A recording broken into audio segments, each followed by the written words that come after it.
Hello everyone, this is Dr. Manoj Thakur and I welcome you all to Environment Matters। आज हम लोग energy resources के third part में बात करेंगे विंड एनर्जी के बारे में, जियोथर्मल एनर्जी के बारे में और बायोमास एनर्जी के बारे में। इससे पहले दो पार्ट ऑलरेडी हम लोग कंप्लीट कर चुके हैं। फर्स्ट पार्ट में हमने एनर्जी की क्लासिफिकेशन और सोलर एनर्जी के बारे में काफ़ी डिटेल में चर्चा की थी, और सेकंड पार्ट में हम लोगों ने हाइड्रो पावर के बारे में काफ़ी डिटेल में जो है डिस्कस किया था, जिसमें कि हाइड्रो इलेक्ट्रिसिटी, टाइडल और ओटेक एनर्जी को कवर किया था।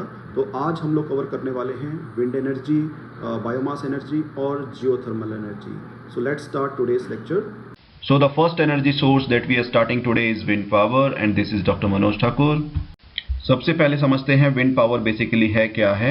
Wind power is the conversion of wind energy into various useful forms of energy, यानी कि जो विंड की एनर्जी है उसको यूज करके जो है different useful form of energy के तौर पे उसको यूज किया जाए, that is known as wind power. जैसे कि सबसे पहले जो है विंड टर्बाइंस में हम लोग यूज कर सकते हैं। विंड टर्बाइंस में हम लोग विंड एनर्जी को कन्वर्ट कर सकते हैं इलेक्ट्रिसिटी में। सेकंड, विंड मिल्स के फॉर्म में भी यूज कर सकते हैं। विंड मिल्स में जो है विंड एनर्जी को हम लोग यूज करेंगे for the generation of mechanical power. ये सिमिलरली वैसे ही काम करता है जैसे आपका जो है पुराने समय में आटा चक्कियां होती थी, जिसमें कि पानी के फ्लो की एनर्जी को यूज करके जो है आटे को पीसने के लिए हम लोग मैकेनिकल पावर जनरेट करते थे। तो यहाँ पर पानी की जगह जब हवा का यूज करेंगे, विंड का यूज करेंगे, तो यहाँ पर भी जो है मैकेनिकल पावर जनरेट होगी। तीसरा, हम लोग विंड एनर्जी को यूज कर सकते हैं पंपिंग के लिए, वाटर पंप करने के लिए या ड्रेनेज सिस्टम के लिए, ठीक है। चौथा जो है पुराने समय में जो सेलर बोट्स होती थी उसमें सेल क्लोथ लगाकर जो है बोट्स को सेल करने के लिए भी विंड एनर्जी का यूज किया जाता था। So these are the various types of applications of wind energy. Now coming to the what basically causes the wind to blow. जो पृथ्वी पर हवा चलती है वो क्यों चलती है, उसका क्या कारण है। आप सभी जानते हैं कि जो पृथ्वी के ऊपर सूर्य की रोशनी पड़ती है, जो सोलर रेडिएशंस अर्थ के ऊपर पड़ती हैं, वो इक्वल नहीं पड़ती। अलग अलग जगहों पे अलग अलग क्वांटिटी में जो है ये सोलर रेडिएशंस पड़ती हैं। फॉर एग्जांपल जैसे इक्वेटर है, वहां पर आपकी डायरेक्ट सोलर रेडिएशंस पड़ेंगी, सबसे ज़्यादा सोलर रेडिएशंस पड़ेंगी। आपका tropic of cancer and tropic of capricorn के आसपास का एरिया है, वहाँ कंपेरेटिवली कम पड़ेंगी। फिर आप पोलर एरियाज में जाएंगे, वहाँ पर जो है बिल्कुल ही कम पड़ेंगी। तो इस डिफरेंशियल या अनइक्वल हीटिंग की वजह से डिफरेंट प्रेशर बेल्ट्स बिल्ट हो जाते हैं अर्थ के ऊपर, और विंड जो है always it flows from high pressure area towards low pressure area।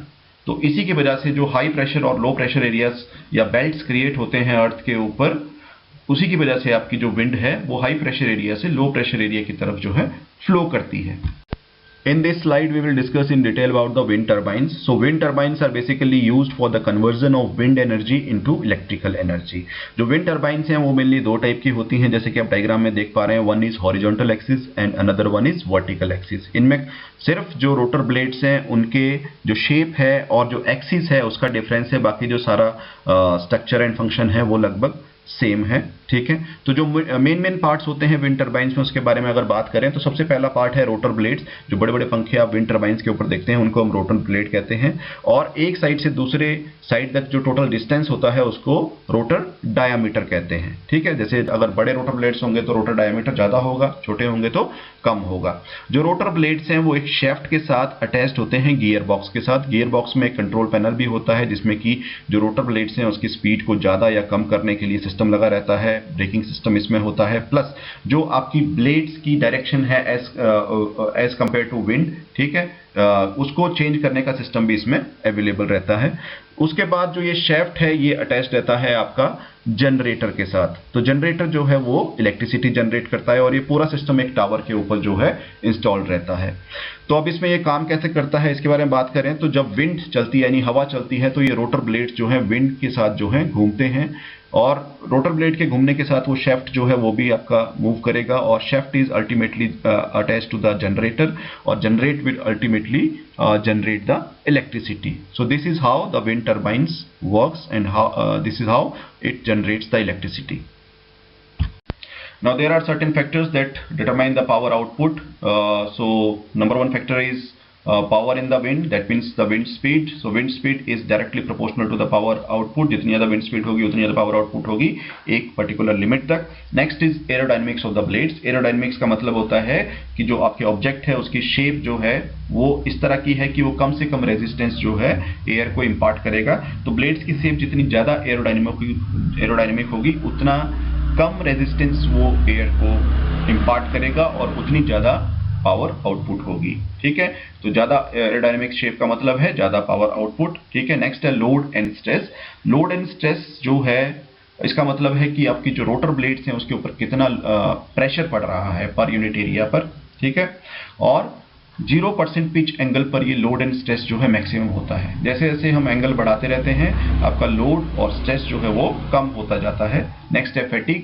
Fatigue का मतलब है कि कितनी लाइफ साइकिल जो है एक रोटर ब्लेड या विंड टरबाइन आपकी जो है कंप्लीट करेगी बिफोर इट बिकम्स डिसफंक्शनल. जैसे जैसे विंड टरबाइन के रोटर ब्लेड्स की एज होती जाएगी उस वैसे वैसे जो है फैटिग भी बढ़ता जाएगा. ठीक है, नेक्स्ट है आपका power control and aerodynamic braking system. तो ये सारे जो 3-4 फैक्टर हमने जिनके बारे में बात की ये आपकी पावर आउटपुट को इम्पैक्ट करते हैं. Now coming to the Indian scenario. So India की बात करें तो India have the 4th largest installed wind power capacity in India after China, USA and Germany. और जो टोटल इंस्टॉल्ड कैपेसिटी है विंड पावर की इंडिया में दैट इज 44.08 गीगावाट. ये एक्चुअल इंस्टॉल्ड कैपेसिटी है and it basically accounts for approximately 10% of India's total installed power capacity. मतलब जितने भी इंडिया में डिफरेंट सोर्सेज की टोटल इंस्टॉल्ड पावर कैपेसिटी है उसका ये 10% है. And Gujarat, Tamil Nadu, Karnataka, Rajasthan, Maharashtra etcetera are some of the states that generate wind power. इसके अलावा और भी काफी सारे स्टेट्स हैं बट ये मेजर स्टेट्स हैं जहां पर विंड पावर को मेनली जनरेट किया जाता है. Now coming to the advantages and disadvantages of wind energy. The first advantage is that it is pollution free source of energy. It is a clean source of energy. तो wind energy से किसी भी type का कोई भी pollution नहीं होता है. ठीक है, no air pollution, no water pollution, no soil pollution. Next is that it occupies less space or less area as compared to that of solar energy. जैसे कि हम लोगों ने बात की थी सोलर एनर्जी को इंस्टॉल करने के लिए, सोलर पावर प्लांट्स को लगाने के लिए जो है काफ़ी बड़ा एरिया हमें जो है सोलर पैनल्स के साथ कवर करना पड़ता है. जो विंड टरबाइंस हैं उस केस में ऐसा नहीं है, ऑल्दो इसमें भी काफ़ी बड़े एरियाज होते हैं बट स्टिल जहां पर आपके विंड टरबाइंस लगे हैं क्योंकि विंड टरबाइन एक हाइट के ऊपर लगी होती है तो उसके नीचे जो एरिया है that can still be used for various other activities. But जो सोलर एनर्जी के केस में जो एरिया होता है that is totally covered with the solar panels which cannot be used for any other purpose. ठीक है, next is free of cost. तो wind energy जो है वो फ्री ऑफ कॉस्ट एनर्जी है. इसमें कोई भी आपको बिल नहीं पे करना पड़ेगा क्योंकि जो विंड है बेसिकली वो आपकी फ्री ऑफ कॉस्ट है. ठीक है, next is energy can be generated in remote areas too. मतलब जो विंड है वो तो सभी जगह फ्लो करेगी, अर्बन एरियाज हो चाहे रिमोट एरियाज हो. ठीक है, तो कहीं पर भी ये जनरेट की जा सकती है. इवन लैंड एरियाज के ऊपर की जा सकती है, सी एरियाज में की जा सकती है, माउंटेन्स में की जा सकती है, प्लेन्स में की जा सकती है. ठीक है, सभी जगह एक्सेसिबल है. Next, it could be a reliable source. मतलब although it is not reliable क्योंकि हमें पता नहीं होता कि विंड कब चलेगी कब नहीं चलेगी, बट अगर इसको एक हाइब्रिड मोड में यूज किया जाए जैसे सोलर एनर्जी के साथ या किसी और एनर्जी सोर्स के साथ इसको हाइब्रिड बना दिया जाए then it can become a reliable source of energy. Now coming to the second part, that is the disadvantages या limitations. तो सबसे पहला है expensive है. expensive मतलब जो one time इसकी installation cost है that is very high, that's why it is expensive, but after installation it is free of cost. Next, wild life के लिए जो है कहीं ना कहीं ये घातक है, यानी स्पेशली बर्ड्स की बात करें तो कई बार जो बर्ड्स हैं ड्यूरिंग देयर फ्लाइट्स वो जो है टकरा जाती हैं विंड टरबाइंस के साथ, जिसकी वजह से जो है this is harmful for the wild life specially the birds, even the land animals, क्योंकि इसमें एक पर्टिकुलर टाइप का जो साउंड होता है उससे जो एनिमल्स का जो कम्युनिकेशन पैटर्न है वो डिस्टर्ब हो जाता है. Next is noise pollution. तो ऑल्दो एयर वाटर और सॉइल पॉल्यूशन इससे नहीं होता but noise pollution is always there. जहाँ पर विंड टरबाइंस लगी रहती हैं जब तेज हवा चलती है तो उससे काफ़ी तेज जो है नॉइस निकलती है, so they are the source of noise pollution. Then landscape becomes unsightly. तो जहाँ पर आपकी विंड टरबाइंस लगी होंगी ऑब्वियसली जो आपकी सीनिक ब्यूटी है उस लैंडस्केप की उस एरिया की वो थोड़ी खराब हो जाती है, जिसकी वजह से हो सकता है कि आपके उस एरिया की जो है इकोनॉमिक वैल्यू भी कम हो जाए। ठीक है। Next, it is not always predictable, मतलब हम एडवांस में ये प्रिडिक्ट नहीं कर सकते कि कब आपकी हवा चलेगी और कब हम विंड एनर्जी जनरेट करेंगे। So it is not predictable, ये इसका एक ड्रॉबैक है। Next, deforestation. तो विंड एनर्जी को जनरेट करने के लिए कई बार हमें डिफॉरेस्टेशन करनी पड़ सकती है। ठीक है। ऑल्दो अगर आप किसी सी साइड एरिया में, सी एरिया में लगा रहे हैं, ठीक है, तो वहां पर तो इस तरह का इशू नहीं आएगा, क्योंकि विंड एनर्जी को जनरेट करने के लिए कोई भी ऑब्स्टेकल विंड के बीच में और विंड टर्बाइन के बीच में नहीं होना चाहिए। ठीक है। तो जहां बड़े बड़े पेड़ हैं वहां विंड एनर्जी जनरेट नहीं हो सकती। तो कई बार जो है विंड पावर प्लांट्स को लगाने के लिए कुछ एरियाज में डिफॉरेस्टेशन भी करनी पड़ती है। So that is also one of the drawbacks of the wind energy. Now starting with the next source of renewable energy, that is your biomass energy. So now coming to what is biomass. So biomass refers to basically any living or any dead biological material, whether it is plant, whether it is animal, किसी भी type का कोई biological material जो living है या dead है, that is known as biomass. ठीक है। और when we use this biomass for the generation of heat, electricity or energy, any form of energy as a fuel, that energy is basically known as biomass energy. ठीक है। जैसे simple आप लकड़ी जलाते हैं, आप हीट एनर्जी उससे लेते हैं, सो जो लकड़ी है दैट इज बायोमास, और जो हीट एनर्जी आप ले रहे हैं that is your biomass energy. Now coming to the biomass conversion. So there are mainly two methods of biomass conversion. One is thermochemical conversion and another one is biochemical conversion. So by utilizing these two methods, the biomass can be converted into various useful forms of energy or various other useful products. So first starting with the thermochemical conversion, जैसे कि इसके नाम से आपको पता चल रहा होगा कि इसमें थर्मल और केमिकल प्रोसेस को हम लोग यूज करेंगे for the conversion of biomass. तो starting with the first method, that is pyrolysis, जो सबसे नीचे आप देख रहे हैं pyrolysis. So pyrolysis is basically the burning of biomass at very high temperature in the complete absence of oxygen. उसमें oxygen बिल्कुल नहीं होगी, काफी ज्यादा टेम्परेचर पर इसको बर्न किया जाता है, और उसका जो एंड प्रोडक्ट है दैट इज योर पायरोगैस, जिसको कि हम लोग जो है प्रोड्यूसर गैस या सिंथेटिक गैस भी कहते हैं. It's formula is carbon monoxide CO plus H2. ठीक है. दूसरा जो प्रोडक्ट है वो है बायोचार, और तीसरा जो प्रोडक्ट है वो है बायो ऑयल. ठीक है. इसमें तीन प्रोडक्ट हमें मिलते हैं, प्रोड्यूसर गैस, सिंथेटिक गैस भी इसका नाम है, biochar and bio oil. Now coming to the second process. Second process is gasification. So gasification is also more or less similar to pyrolysis. इसमें भी हम लोग जो है बायोमास को काफी ज्यादा हाई टेम्परेचर्स पर बर्न करते हैं, बट इसमें जो है लिमिटेड सप्लाई ऑफ ऑक्सीजन जो है वो अवेलेबल रहती है. ठीक है. इसमें भी आपका जो है सिंथेटिक गैस और प्रोड्यूसर गैस जनरेट होगी, जिसमें कि हाइड्रोजन की कंसंट्रेशन जो है काफ़ी ज़्यादा होती है. हाइड्रोजन जो है एक फ्यूल के तौर पर यूज़ किया जाता है. ठीक है. इसमें जो है डायरेक्ट हीट भी जनरेट होगी. ठीक है. तो ये हो गया आपका second process, that is gasification. The third one is combustion. Combustion का मतलब है सिंपल बर्न करना. जैसे आप लकड़ी जला रहे हैं, कोयला जला रहे हैं, उससे हीट या लाइट एनर्जी जनरेट कर रहे हैं. ठीक है. That is simple process of combustion. ठीक है. जो हम सदियों से करते आ रहे हैं. ठीक है. Next process is liquefaction. Liquefaction में बेसिकली जो है जो बायोमास है उसको वाटर सैचुरेटेड कर या किसी सॉल्वेंट में डालकर जो है उसको very high temperature under certain pressure conditions जो है उसको प्रोसेस किया जाता है, एंड उसका जो एंड प्रोडक्ट होता है दैट इज बायो ऑयल.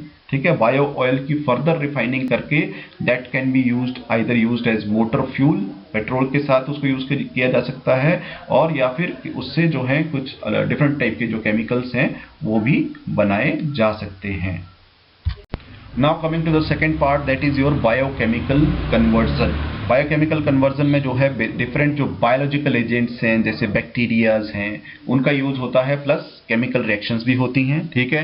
तो इसमें सबसे पहला जो एग्जांपल लेंगे वो लेंगे हम एनएरोबिक डाइजेशन का. एनएरोबिक डाइजेशन का मतलब है एनएरोबिक. एनएरोबिक मींस ऑक्सीजन की एब्सेंस में जो डाइजेशन हो रही है, मतलब किसी भी चीज को सड़ाना गलाना in the complete absence of oxygen. ठीक है. इसका बेस्ट एग्जांपल होता है जैसे जो बायोगैस प्लांट होता है. तो बायोगैस प्लांट में हम लोग जो है जो भी बायोमास यूज करते हैं हैं, चाहे काउ डंग है या ह्यूमन वेस्ट है या जो किचन का जो वेस्ट है उसको यूज़ करेंगे, ठीक है, बायोगैस प्लांट के अंदर डालेंगे। बायोगैस प्लांट में जो है 30 से 35 दिन में जो है वो सड़ गल के जो है उसमें से बायोगैस निकलती है और जो बाकी का मटेरियल जो बच जाता है उसको एज ए स्लरी जो है बाहर निकाल दिया जाता है।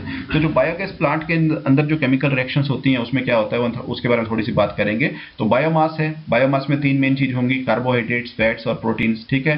तो सबसे पहला जो प्रोसेस होता है वो होता है हाइड्रोलिसिस का, ठीक है। पानी के साथ मिलकर जो है ये जो मॉलिक्यूल्स हैं ये ब्रेक डाउन हो जाते हैं अपने मोनोमर्स में, जो उनके सिंपल बेसिक यूनिट्स होते हैं, जैसे carbohydrates will break into sugars, fats will break into fatty acids and proteins will break into amino acids. दूसरा जो स्टेप है वो होता है एसिडोजेनेसिस का, जिसमें कि जो एसिडोजेनिक बैक्टीरियाज होते हैं वो एक्ट करते हैं, वो फर्दर इन शुगर्स को, फैटी एसिड्स को और अमाइनो एसिड्स को ब्रेक करते हैं कार्बोनिक एसिड्स में, अल्कोहल्स में, हाइड्रोजन में, कार्बन डाइऑक्साइड में और अमोनिया में, सिंपल मॉलिक्यूल्स में, ठीक है। उसके बाद नेक्स्ट स्टेप है एसिटोजेनेसिस। एसिटोजेनेसिस में जो है ये जो सिंपल मॉलिक्यूल्स इसमें बने थे, carbonic acid, alcohol, hydrogen, carbon dioxide, ammonia, ये फर्दर ब्रेक हो जाते हैं एसिटिक एसिड, कार्बन डाइऑक्साइड और हाइड्रोजन में। और लास्ट स्टेप है फिर मिथेनोजेनेसिस। मिथेनोजेनेसिस मतलब जो ये कार्बन डाइऑक्साइड और हाइड्रोजन है ये दोनों मिलकर जो है फिर और एसिटिक एसिड जो है ये तीनों जो मिलकर हैं मीथेन और कार्बन डाइऑक्साइड बनाते हैं, जिसको कि हम कहते हैं बायोगैस, ठीक है। और this biogas can be used as a fuel in your kitchen for cooking your food, ठीक है। So this is the simple process, इतनी डिटेल में जाने की भी जरूरत नहीं है। सिंपल सा ये है कि एनारोबिक डाइजेशन में जो है in the complete absence of oxygen biomass is converted into biogas and biogas की जो कंपोजिशन है वो है मीथेन प्लस कार्बन डाइऑक्साइड, और इसमें मीथेन जो है वो लगभग 50 to 60% होती है, कार्बन डाइऑक्साइड जो है वो 35 to 40% होती है, प्लस कुछ ट्रेस अमाउंट में गैसेज होती हैं जैसे H2S है वो भी इसमें प्रेजेंट होती है। तो इसमें जो मीथेन है दैट इज इनफ्लेमेबल। तो बायोगैस का जो मीथेन कंपोनेंट है दैट इज बेसिकली इनफ्लेमेबल, जिसकी वजह से हम इसको एज ए फ्यूल के तौर पर यूज कर सकते हैं। So the next biochemical process is fermentation, और fermentation is also in the absence of oxygen। इसमें जो difference है mainly anaerobic digestion और fermentation में वो यही है कि जो anaerobic digestion है that is a respiratory process, और fermentation में और इसमें जो end product है वो भी दोनों में different रहता है, ठीक है। fermentation में basically जो है एक malting process के अंतर्गत जो है आपका बायोमास जाता है, जिसमें कि ईस्ट का यूज होता है। Yeast is a fungus basically and the end product is bioethanol. Bioethanol can be used as a fuel, so which is also a energy source. So this is a very simple diagram of biogas plant. तो biogas plant में जैसा आप देख रहे हैं कि एक तरफ से जो है हम लोग इसमें वेस्ट या जो फीड है उसको डालेंगे, ठीक है। वेस्ट जो है it could be animal dung, it could be human waste, it could be any kitchen waste also, ठीक है, एनी ऑर्गेनिक वेस्ट, जिसको कि हम लोग डालेंगे। और एक पर्टिकुलर टेम्परेचर इसमें थोड़ा मेंटेन करना पड़ता है, बिकॉज जो बैक्टीरियाज हैं वो एक पर्टिकुलर टेम्परेचर के ऊपर सर्वाइव करते हैं। टेम्परेचर कम होगा तब भी उनकी आउटपुट कम हो जाएगी, और टेम्परेचर ज़्यादा होगा तब भी उनकी एफिशिएंसी जो है इम्पैक्ट करेगी। तो डाइजेस्टर के अंतर्गत जो है आपका वेस्ट एनारोबिक जो डाइजेशन का प्रोसेस है उसमें जाता है, और लगभग 20 से 40 दिन का समय इसमें लगता है। और 20 से 40 दिन बाद जो है बायोगैस निकल कर इसमें से आएगी। बायोगैस जैसे मैंने बताया उसको डायरेक्टली हम लोग अपने किचन में यूज कर सकते हैं एज ए फ्यूल, और it could also be changed into biomethane. तो बायोमीथेन जो है प्योरीफाइड मीथेन होती है, जिसमें कि जो बायोगैस है जैसे मैंने बताया था कि उसमें मीथेन जो है सिर्फ 50 से 60% होती है, लेकिन बायोमीथेन में जो मीथेन है उसकी कंसंट्रेशन बढ़ा दी जाती है, उसकी परसेंटेज बढ़ जाती है, जिससे कि डायरेक्टली उसको हम लोग फिर एज ए फ्यूल यूज कर सकते हैं अपनी व्हीकल्स में। दूसरा जो इसमें प्रोडक्ट निकलता है वो है आपका स्लरी। स्लरी है जो वेस्ट मटेरियल जिससे कि बायोगैस निकाल ली गई है वो है, और उसको हम लोग एज ए यूज कर सकते हैं बायो फर्टिलाइजर अपने खेतों में। तो इसमें हमें दोनों चीजें मिल रही हैं, फ्यूल भी मिल रहा है, बायोगैस भी मिल रही है, और बायो फर्टिलाइजर भी हमें इसमें मिल रहा है। Now starting with the advantages and limitations part. So the first advantage is that it is a renewable source of energy. Means if we utilize our biomass resources sustainably and in a justifiable manner, then we can utilize or use these resources indefinitely. So they are renewable source of energy. Second is that there will be reduced emissions of greenhouse gases into the atmosphere, क्योंकि इसमें जैसे methane हम लोग generate करते हैं biomass में और biogas में, और बायोगैस को हम लोग यूटिलाइज कर रहे हैं एज एनर्जी सोर्स। सो जो मीथेन आपकी एटमॉस्फेयर में जानी थी अदरवाइज, उसको हम लोग as a energy source use कर रहे हैं। So we are stopping this methane from going openly out into the atmosphere and thus becoming a reason of global climate change. Next is waste reduction and utilization. So we are solving a dual purpose here. We are getting energy from biomass as well as we are reducing our waste. जो organic waste है, specially biodegradable waste है, या जिसको हिंदी में हम लोग कहते हैं गीला कूड़ा है या सड़ने वाला कूड़ा है, जैविक कचरा है, ठीक है, उसको हम लोग इसमें यूटिलाइज कर रहे हैं for the purpose of generation of energy.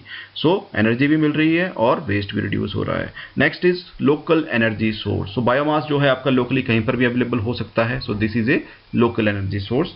Next is limitations part. So the first limitation is that responsible sourcing and land use complication.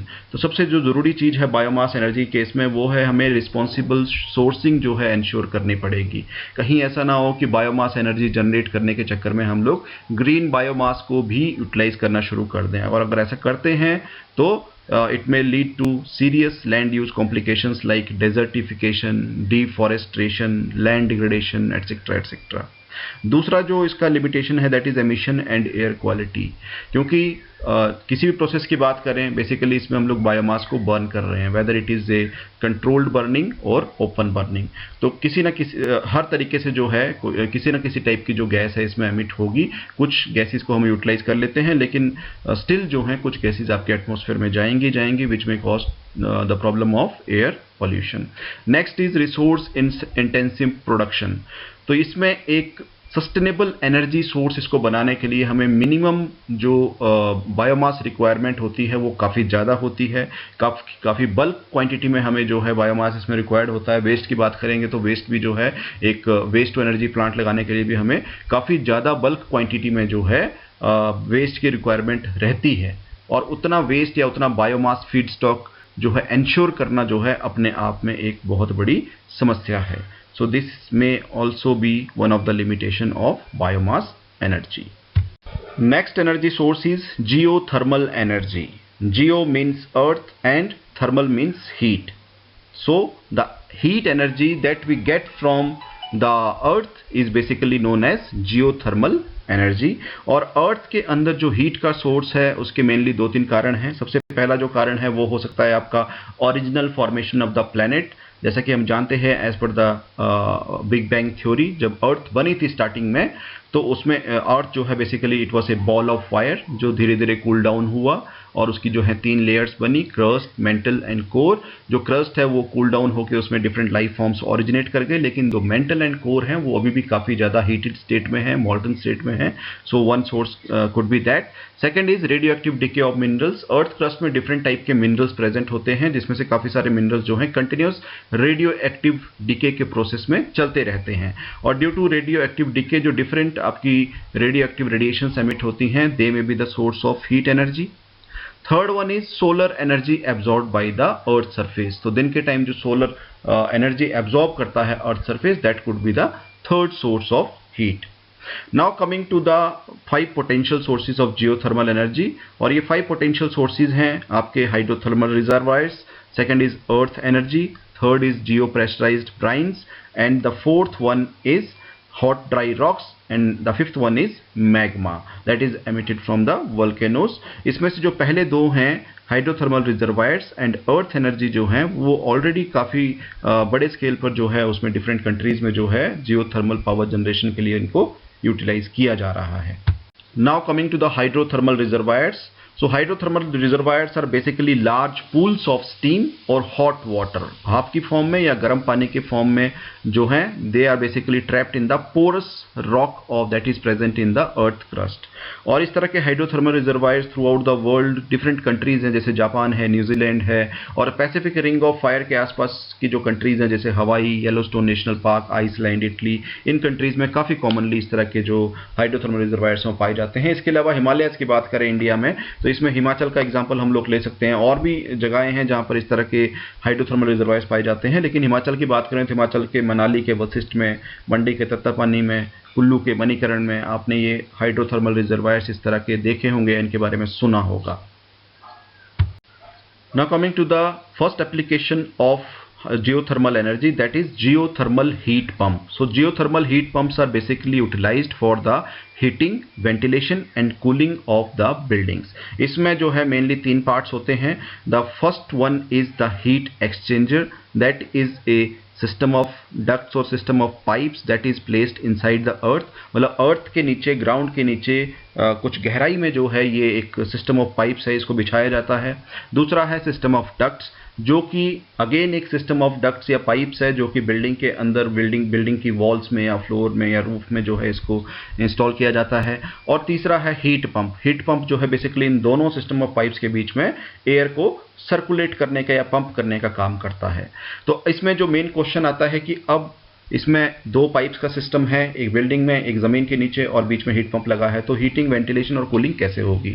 तो इसके लिए मैं आपको बताना चाहूँगा कि जो अर्थ सरफेस है उसका टेम्परेचर जो है सन की रेडिएशंस के साथ चेंज होता रहता है. दिन के टाइम गर्म होगा, रात को ठंडा होगा, सर्दियों और गर्मी में भी जो टेम्परेचर का डिफरेंस है वो चलता रहता है. लेकिन अर्थ सरफेस के कुछ मीटर नीचे अगर हम जाएंगे तो वहाँ पर रिलेटिवली थ्रू आउट ईयर जो टेम्परेचर है वो कांस्टेंट रहता है. फॉर एग्जांपल हम लोग एज्यूम कर लेते हैं कि वो टेम्परेचर जो है 20 से 25 डिग्री सेंटीग्रेड रहता है. ठीक है, उस टेम्परेचर पर जो है आपने जो फर्स्ट पार्ट है इसका हीट एक्सचेंजर यानी सिस्टम ऑफ पाइप्स वो लगाया है. ठीक है, और बाहर गर्मी का मौसम है, गर्मी के मौसम बाहर का टेम्परेचर 35 टू 40 डिग्री सेंटीग्रेड होगा.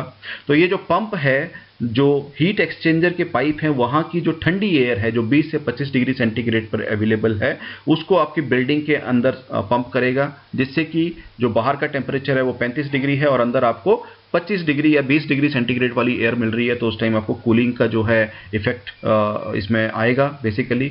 और यही जो सिस्टम है सर्दी के टाइम में, जब बाहर का टेम्परेचर आपका 5 डिग्री या 10 डिग्री सेंटीग्रेड है, ठंड का मौसम है, ठीक है, और जो बिल्डिंग जमीन के नीचे का टेम्परेचर है वो अगेन उतना ही है, सेम है, कांस्टेंट है 20 से 25 डिग्री. उस टाइम जो है आपको 20 से 25 डिग्री सेंटीग्रेड टेम्परेचर की जो हवा आएगी उस टाइम आपको इसका हीटिंग का इफेक्ट मिलेगा. तो this is how this geothermal heat pump basically works. Now coming to the geothermal electricity or geothermal power plants. अब geothermal power plants are basically used for the generation of electricity or electrical power by utilizing the geothermal energy. अब ये geothermal power plants 2-3 type के होते हैं. Dry stem plant होता है, flash stem plant होता है और बाइनरी साइकिल प्लांट होता है. ठीक है, लेकिन इसमें जो मेन पार्ट्स हैं वो मैं आपको बता देता हूँ. There is a production well जहाँ से हॉट वाटर या स्टीम को जो है पंप आउट किया जाता है अर्थ के नीचे से. ये जो स्टीम है ये आपकी टरबाइन को हिट करेगी, टरबाइन को रोटेट करेगी. Turbine is attach to the generator. Generator जो है आपकी इलेक्ट्रिसिटी जनरेट करेगा और इलेक्ट्रिसिटी जनरेट करने के बाद वापस जो है स्टीम को या वाटर को जो है इंजेक्शन वेल के माध्यम से दोबारा जमीन के नीचे डाल दिया जाता है. तो इसमें जैसे मैंने बताया 3 टाइप के हैं. जो पिक्चर आप अभी देख रहे हैं वो ड्राई स्टीम प्लांट की है. मतलब कि इसमें से हम लोग अर्थ के नीचे से स्टीम को ही निकालेंगे डायरेक्टली. ठीक है, और स्टीम जो है टरबाइन रोटेट करेगी और वापस स्टीम को जो है अर्थ के नीचे वापस इंजेक्ट कर दिया जाएगा. सो this is how a dry stem plant basically works. Next is flash steam power plant. Flash steam power plant में बस इतना सा डिफरेंस है कि जो अर्थ के नीचे से वाटर है बेसिकली उसको निकाला जाएगा. वाटर जो है due to high pressure water की फॉर्म में होगा.